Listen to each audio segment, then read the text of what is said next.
வெளிநாட்டில் எப்படிலாம் பிழைக்கிறாங்க பாருங்கள். ஒரு தேங்காய் வெட்டுறதுக்கு இந்த மாதிரி சேப்பாக வெட்டுறதுக்கு ஒரு இந்திய காசுக்கு ஒரு தேங்காவுக்கு 300 தராங்க. அதை வெட்டக்கூடிய மெத்தடெல்லாம் இருக்குதான், அது கரெக்டாக சொல்லி கொடுக்குறாங்க. ஒரு முழு தேங்காவை எடுத்து எப்படி வெட்டுறாங்கன்றது பாருங்கள். ரொம்ப நேக்காக இந்த மாதிரி சாமர்த்தியமாக வெட்டுறதுக்கு இந்திய காசு ஒரு தேங்காவுக்கு 300 ரூபா. இந்த பையன் ஒரு நாளைக்கு 200 தேங்காய் ஒட்டுவானாம்.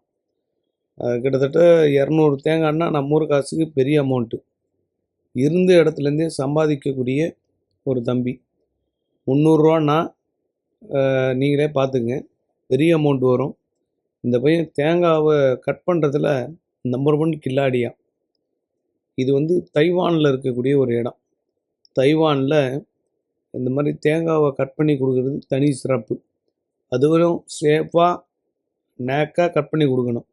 கொஞ்சம் ஏமாந்தால் கூட கை கட் ஆகிடுமா, நரம்புகள். அதனால் இது எப்படி நேக்காக கட் பண்ணுறாங்கன்னு பாருங்கள். இந்த பையன் இருந்த இடத்துலேருந்தே, உட்காந்த இடத்துலேருந்தே ஒரு இளநீருக்கு கிட்டத்தட்ட ஒரு தேங்காவுக்கு 300 ரூபா சம்பாதிக்கிறானாம். 300 ரூபான்னா 10ன்னா 3000 ரூபா.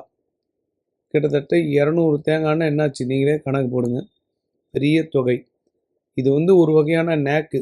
இந்த மாதிரி கட் பண்ணுறவங்களுக்கு இங்கே அதிகப்படியான மவுஸ் இருக்குதான், பிஸ்னஸ் இருக்குதான்.